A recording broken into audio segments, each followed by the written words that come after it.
pessoal, estou aqui com o Pablo Lujan.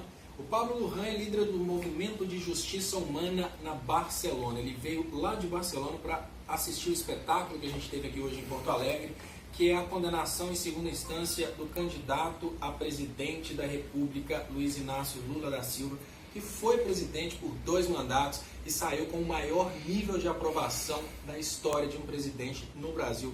Aqui do meu lado esquerdo eu tenho a Lourdes Mello, ela é presidenta do PCO no Piauí e é coordenadora da Frente Brasil Popular.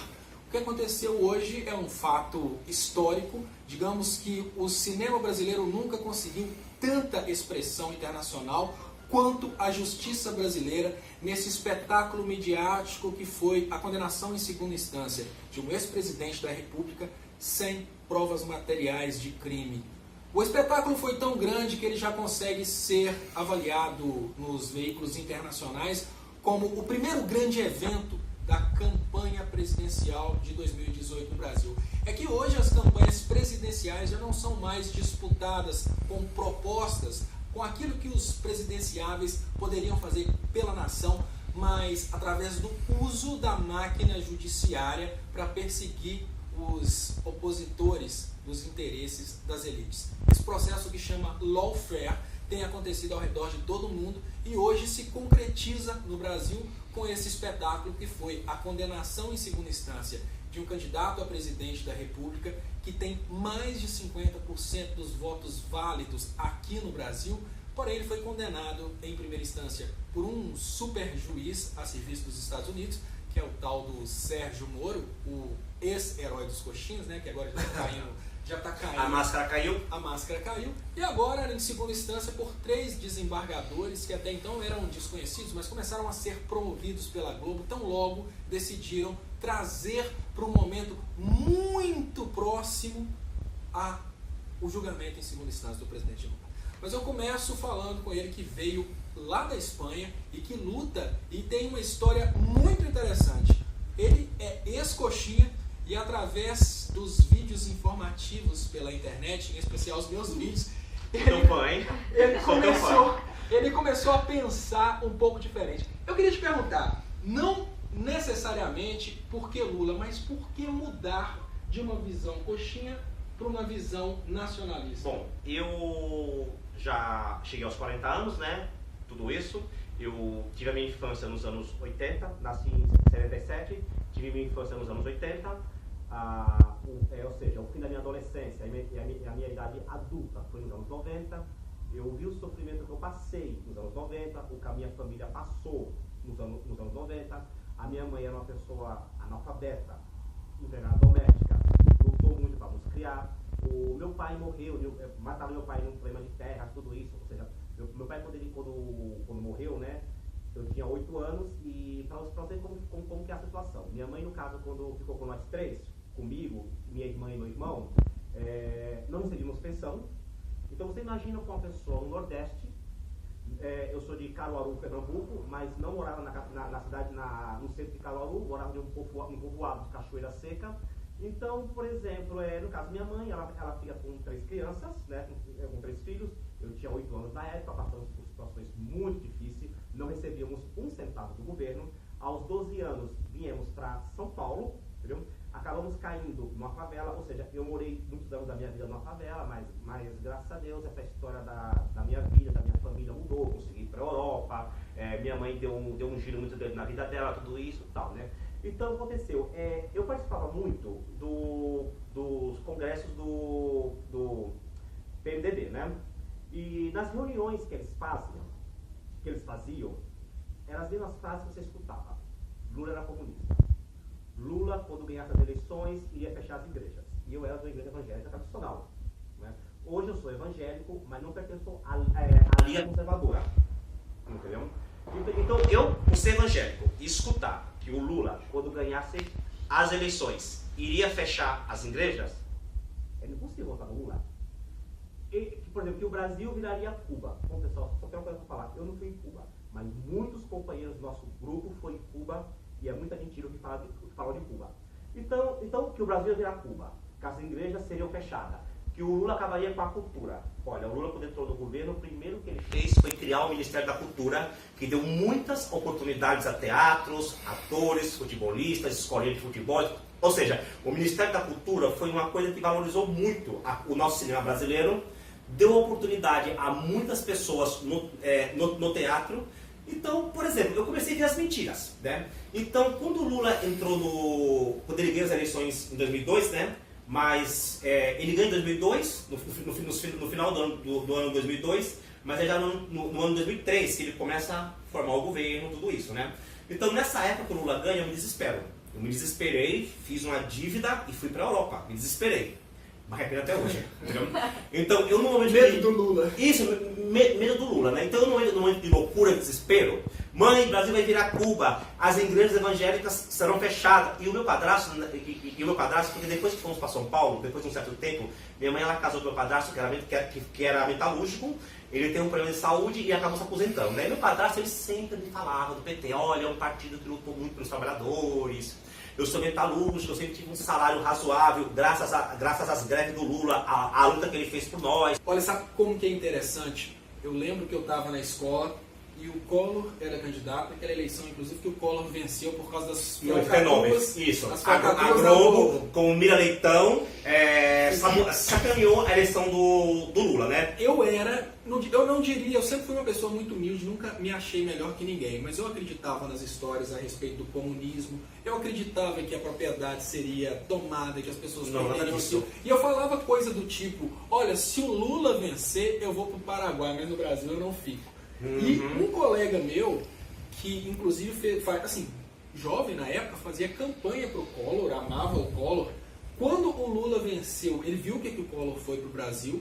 Quando o Lula venceu na eleição seguinte, ele chorou de alegria, ele perdeu a voz de tanto comemorar a ascensão da classe trabalhadora ao poder político. É que todos Mas nós você estava contando a história sobre o seu padrasto e eu te interrompi. Sim, então, só terminar sobre o Collor de Mello, é que todos nós, né, eu tenho uma memória política, a verdade que eu tenho, né, é que todos nós vimos o estrago que o Collor de Mello fez. O Collor de Mello também enganou a mim, enganou a todos, né, tal, tudo isso, né. Então, voltando ao tema do padrasto, meu padrasto era metalúrgico, e ele sempre me falava, né, sempre me falava do PT, tal, tudo isso, ele me explicava, olha, eu fui metalúrgico e eu tive um salário mais ou menos, porque o Partido dos Trabalhadores, o sindicato, foram partidos que lutaram muito para que nós tivéssemos um salário razoável, né? Então eu falava para ele que não, então o que acontece? Quando o Lula ganha, eu me desespero, saio do Brasil. Faço um préstamo com a pessoa e vou para a Espanha, né? Passei por situações terríveis na Espanha, tal, tudo. Quando eu cheguei na Espanha, eu tive um choque cultural na Espanha. Porque, por exemplo, como você sabe, nos anos 90, os livros de geografia eram controlados pela ordem mundial. Você que é formado em algum sistema sabe disso, a senhora também, a dona Lourdes, que é professora sabe disso. Ou seja, os livros de geografia, aqui eu tenho uma professora e tenho ele que é formado em algum sistema sabe disso. O livro de geografia, eles tinham, por exemplo, uma certa manipulação da ordem mundial. Por exemplo, eu lembro de um tema de geografia no colegial que falava sobre sociedade de consumo, de alto consumo e baixo consumo, né? Aí tinha lá explicando, né? Aí dava um exemplo da China. Aí tinha lá explicando o seguinte, que, por exemplo, que os brasileiros, se todos os brasileiros tivessem um carro, o Brasil entraria em colapso. Se todas as pessoas no mundo tivessem um carro, o mundo entraria em colapso. Se todos os brasileiros comessem carne, as vacas se extinguiriam, né? Por exemplo, né? Se todas as pessoas no mundo tivessem acesso ao leite, as vacas também ou seja, entraria em, como se diria, em... O mundo entraria em colapso. Isso, né? Então eu escutava muito isso, né, tal. Então quando eu cheguei na Espanha, eu tive um choque. A senhora esteve na Europa, a senhora viu como que é também, né? Você que mora também na Europa. Aqui não pode, mas lá pode, né? Não, quando eu cheguei na Espanha, que eu vi que todos os espanhóis tinham carro. Um jovem, quando completava 18 anos, o seu presente era um carro, que eu vi que todos tinham carro e não existia poluição, então eu comecei a ver a mentira. Que, por exemplo, tive na Alemanha, como teve na Alemanha também, tive na Alemanha, Espanha, em vários países, e eu vi que todas as pessoas tinham acesso à comida. Então eu comecei a ver que tudo aquilo era mentira. Entendeu? E eu comecei a perceber, eu descobri também que na Espanha, vamos lembrar que na Espanha, que eu moro há 15 anos na Espanha, que na Espanha, quando morre Franco, o Franco morre em 75, né? Após a morte de Franco, a Espanha ela entra em sérios problemas econômicos e também de segurança. Porque o país sai da ditadura, a ditadura ela é uma opressão que acaba criando a corrupção policial, e dessa corrupção policial ela acaba também aumentando a violência. Porque eu nos anos 90, eu trabalhei de garçom pela noite e eu vi muito isso com os próprios olhos. Traficante de drogas, pessoas que roubavam, ser presa e por ter dinheiro para pagar uma propina, eram soltas. Então o que acontece? Então, quando a Espanha ela sai do franquismo, né, da ditadura, ela passa durante uns anos de pobreza. E em 82 entra um presidente de esquerda, que faz o país subir, e coloca a política de inclusão social. E vamos lembrar que quando o Lula entra, ou seja, quando em 2003 ele começa a formar o governo, o Lula falou mesmo de colocar uma política de inclusão social. E eu vi com meus olhos que essa política de inclusão social deu certo na Espanha. E em outros países também, como Noruega também. Então, a política de inclusão social, que foi a que o Lula colocou aqui no Brasil, com o apoio de pessoas como a senhora do seu partido, né? Bom, o Lula do PT, mas ele teve o apoio da esquerda. O seu partido, por exemplo, o PCO, foi o partido que mais colaborou com isso, né? Então, eu comecei a perceber as mentiras. Eu falei, peraí, pessoal, ele está colocando uma política que deu certo aqui na Europa. Então, eu comecei a ver, por exemplo, um exemplo. Falavam que o Lula fecharia as igrejas, né? E quando o Lula entra no poder, quem ele põe como candidata a governadora do Rio de Janeiro? Benedita da Silva, que é evangélica. Então eu pergunto, se o Lula está em contra dos evangélicos, como que ele coloca Benedita da Silva, que é evangélica, a candidata a governadora? Então eu fui vendo as mentiras. E Não, você está falando, entre as grandes coisas que eles falam a respeito do Lula, eu queria perguntar para a dona Lourdes. O Lula é comunista, dona Lourdes? Então, eu queria primeiro dizer assim que, para você ver, né, como a luta em defesa do Lula une as pessoas. Veio o Romário, veio da Alemanha, ou da Espanha, eu vim do Nordeste, eu vim do Piauí, 3.700 quilômetros, e hoje nós estamos aqui para fazer um protesto contra esse julgamento fraudulento e também para defender o Lula. A nossa vida aqui é de solidariedade, de apoio, nós não vamos concordar com a prisão do Lula.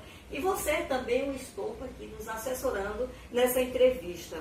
O Lula, ele é um operário, ele foi um operário que esteve ao lado dos trabalhadores, e o que ele fez pela classe trabalhadora é isso que a esquerda, que a direita não está concordando. Não é porque o Lula possa vir ser uma pessoa que defende o socialismo, é porque o que eles querem, o pouco que o PT fez, que poderia ter feito mais, eles estão achando que isso atrapalha o projeto deles, que é um projeto neoliberal, que tira os direitos, que também atacou Minha Casa Minha Vida, o Bolsa Família, Ciência Sem Fronteira, está atacando os direitos dos trabalhadores. É isso que eles temem.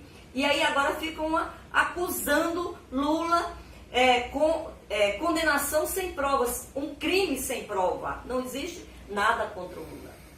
Isso é muito interessante. Bom, gente, o grande teatro que acontece hoje aqui em Porto Alegre, com certeza vai ficar para a história. Hoje, talvez os jovens não consigam entender o que significa acabar com o estado de bem-estar social brasileiro, o que significa acabar com a política de inclusão, que ele disse que é uma coisa que foi tão difícil de ser colocada nos países onde o capital sempre imperava.